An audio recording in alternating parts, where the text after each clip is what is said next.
guys, welcome back to our YouTube channel, the Craftee Queens. இன்னைக்கு நம்ம Craftee Queens YouTube channelல study tips பார்க்க போறோம். So இந்த study tips and tricks எல்லாமே உங்களுக்கு ரொம்ப ஹெல்ப்ஃபுல்லா இருக்கும். Especially for the persons எனக்கு ஒரு சில கான்செப்ட்ஸ் மேல இன்ட்ரெஸ்டே வர மாட்டேங்குது, சாப்டர்ஸ் மேல இன்ட்ரெஸ்டே வர மாட்டேங்குது, இந்த சப்ஜெக்ட்ல எனக்கு இன்ட்ரெஸ்டே வர மாட்டேங்குது அப்படின்னு நினைச்சீங்கன்னா இந்த வீடியோ உங்களுக்கு மெயினா. ஸோ இந்த வீடியோ ஸ்கிப் பண்ணாமல் பார்த்தீங்கன்னா ரொம்ப ஹெல்ப்ஃபுல்லாக இருக்கும். இதுக்கு முன்னாடி நான் ஸ்டடி ஹேக்ஸ் வீடியோ போட்டிருந்தேன்.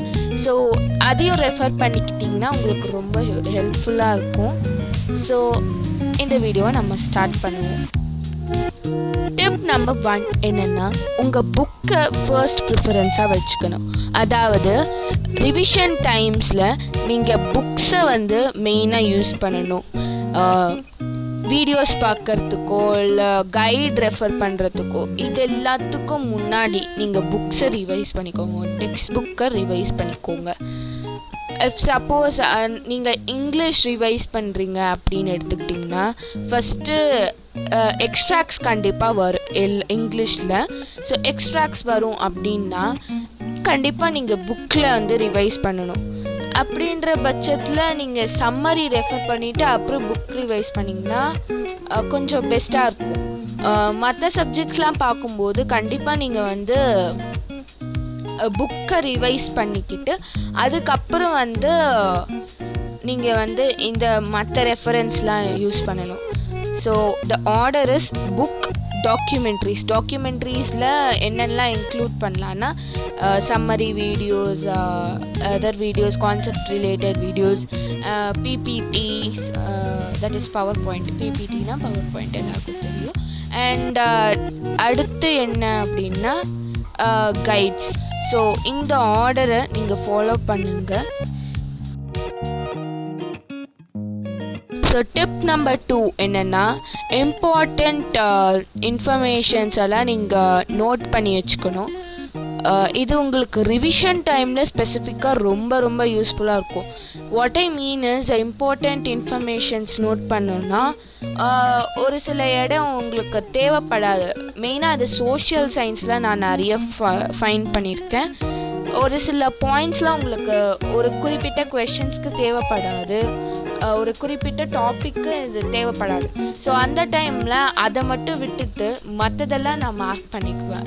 ஹைலைட் பண்ணுறதோ இல்லை அண்டர்லைன் பண்ணுறதோ எனிதிங். ஸோ இது மாதிரி பண்ணிக்கோங்க. ரிவிஷன் டைமில் நீங்கள் புக் வச்சு ரீகால் பண்ணும்போது அந்த இம்பார்ட்டண்ட் இன்ஃபர்மேஷன்ஸை மட்டும் அண்டர்லைன் பண்ணதையோ இல்லை ஹைலைட் பண்ணதையோ நீங்கள் ரீகால் பண்ணிக்கலாம். டைம் சேவிங்காக இருக்கும்.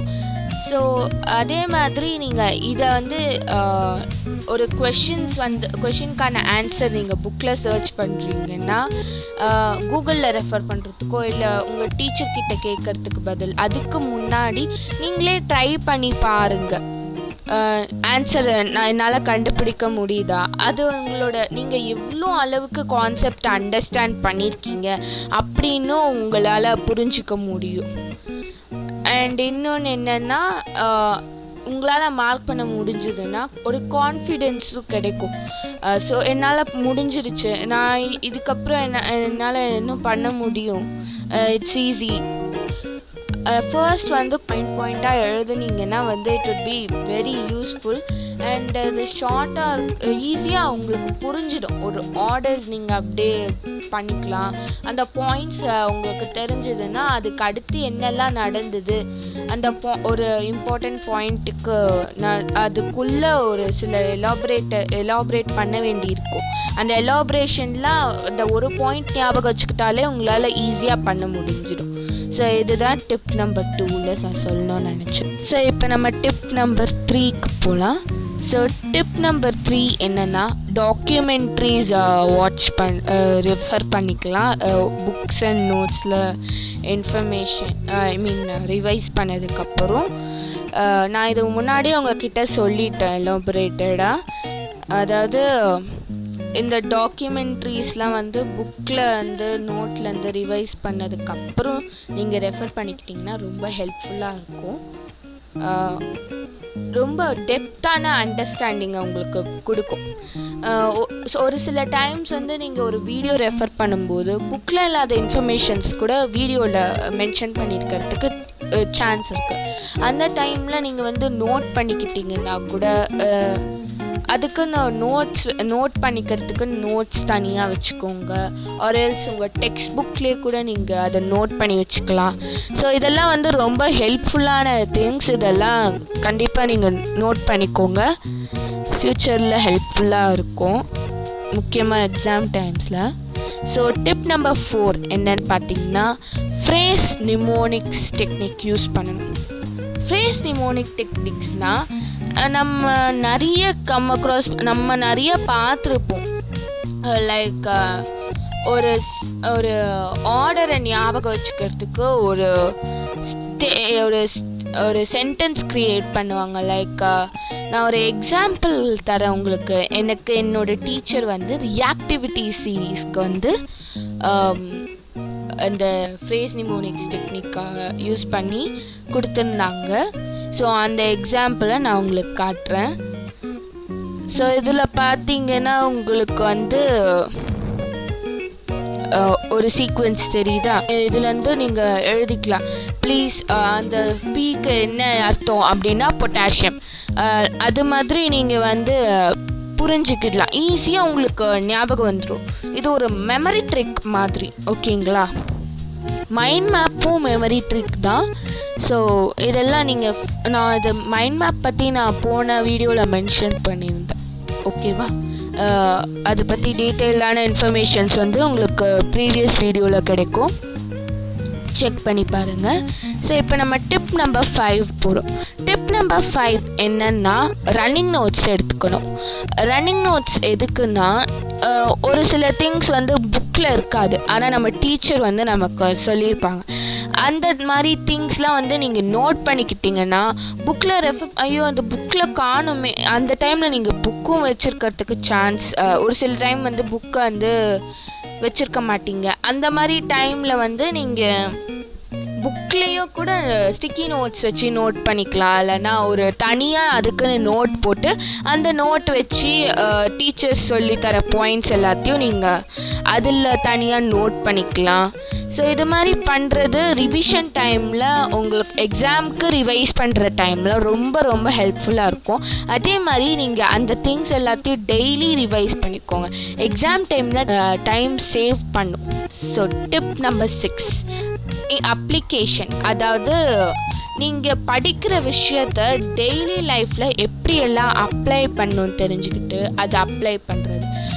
ஸோ இதுதான் நமக்கு மெயினாக இருக்க வேண்டிய திங். இது மாதிரி நம்ம செஞ்சோன்னா கண்டிப்பாக நமக்கு வந்து ஒரு பர்டிகுலர் கான்செப்ட் மேலேயோ இல்லை அந்த சாப்டர் மேலேயோ நமக்கு இன்ட்ரெஸ்ட் ஆட்டோமேட்டிக்காக வந்துடும். இது இன்ட்ரெஸ்ட்டை கிராப் பண்ணுறதுக்கு யூஸ் பண்ணுற ஒரு டிப். ஸோ நம்ம டெய்லி லைஃப்பில் அப்ளை பண்ணலாம், இல்லை எப்படியெல்லாம் இதை நம்ம டெய்லி லைஃப்பில் அப்ளை ஆகுது. லைக் நான் நியூட்ரலைசேஷன் பற்றி ஒரு வீடியோ போட்டிருந்தேன், daily life applications of neutralisation reaction.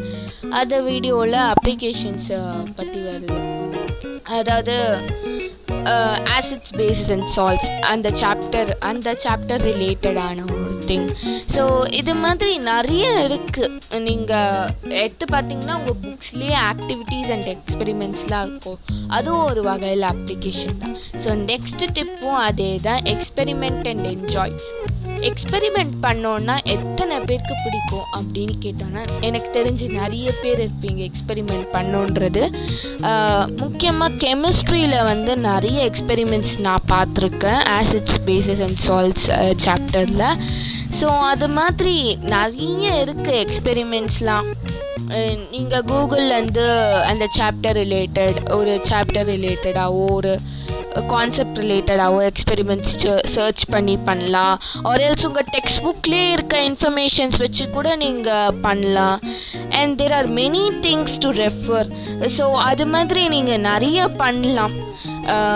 இதெல்லாம் வந்து ஒரு இன்ட்ரெஸ்ட் கிராப் பண்ணுறதுக்கான ட்ரிக்ஸ். இதெல்லாம் நீங்கள் ஃபாலோ பண்ணிவிட்டு உங்களோட ரிசல்ட்ஸை கூட நீங்கள் கமெண்ட்ஸில் சொல்லலாம். டிப் நம்பர் 8 என்னன்னு பார்த்தீங்கன்னா ஃப்ரேம் கொஷின்ஸ். அதாவது ஒரு கான்செப்ட் முடிச்சிட்டிங்க, அந்த கான்செப்ட் படித்து முடிச்சிட்டிங்க, அந்த கான்செப்டுக்கு ஒரு கொஷின் நீங்கள் ஃப்ரேம் பண்ணலாம். அதுலேருந்து ஒரு பர்டிகுலர் டாபிக் எடுத்து ஓகே இந்த பேராகிராஃப் நான் படிச்சிட்டேன், இந்த பேராகிராஃப்க்கு என்ன கொஷின் எனக்கு தெரியும் அப்படின்னு எடுத்து கொஷின் எழுதலாம். அப்படி இல்லைன்னா அதுலேருந்து 1 மார்க் கொஷின்ஸும் நீங்கள் எழுதலாம். எனி டைப் ஆஃப் கொஷின்ஸ் நீங்கள் ஃப்ரேம் பண்ணிக்கோங்க. இதெல்லாம் எக்ஸாம் டைமில் நிச்சயமாக யூஸ்ஃபுல்லாக இருக்கும். அண்ட் இது இன்னொரு வகையிலையும் நீங்கள் பண்ணலாம். கொஷின்ஸ் தனியாக நீங்கள் ஃப்ரேம் பண்ணிக்கிட்டு ஆன்சர்ஸ் சர்ச் பண்ணலாம். And there are so on. கூகுள்லேருந்து ரெஃபர் பண்ணுறதுக்கு பதிலாக நீங்களே ஓனாக கொஷின்ஸை ஃப்ரேம் பண்ணிக்கிட்டிங்கன்னா அது உங்களுக்கு ரொம்ப ஹெல்ப்ஃபுல்லாக இருக்கும். உங்கள் நாலேஜை நீங்களே பில்ட் பண்ணலாம். Instead of depending on Google and something. நம்ம பழகி போயிட்டோம், கூகுளையே ரெஃபர் பண்ணி it's becoming in habit, right? So அதை நீங்கள் அவாய்ட் பண்ணுங்கள். கூகுள் ரெஃபர் பண்ணுறது அவாய்ட் பண்ணுங்கள். மேக்ஸிமம் நீங்களே எல்லாத்தையும் படிச்சுக்கிற மாதிரி பார்த்துக்கோங்க. ஸோ இவ்வளோ தான் இந்த டிப்ஸ். இப்போ நான் ஒரு சில இன்ஃபர்மேஷன்ஸ்லாம் காட்டுறேன். பிபிடிஸ் ஒரு பெஸ்ட்டான திங். நிறைய விஷயத்துக்கு ஹெல்ப் பண்ணும். வீடியோக்கு அடுத்து எடுத்துக்கிட்டேன்னா என்னை பொறுத்த வரைக்கும் வீடியோ ரெஃபரன்ஸ்க்கு அடுத்து பவர் பாயிண்ட் ப்ரெசன்டேஷன்ஸ் தான் சொல்லுவேன். எனக்கு பவர் பாயிண்ட் ப்ரெசன்டேஷன்ஸ்லாம் பண்ணுறதுல இன்ட்ரெஸ்ட் ரொம்ப அதிகம்.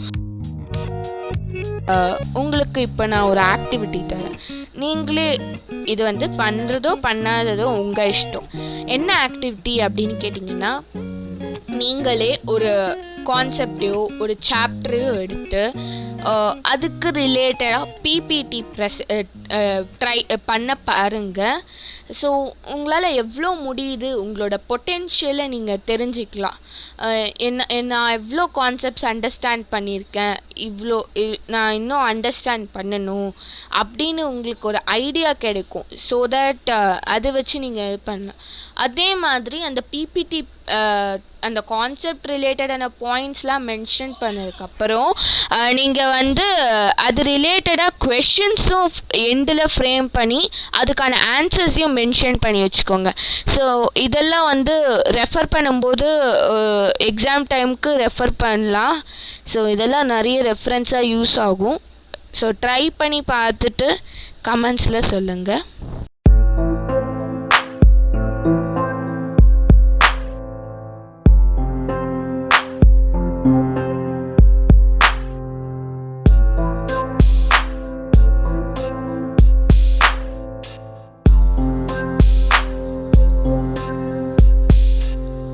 இந்த வீடியோ அவ்வளோதான் guys.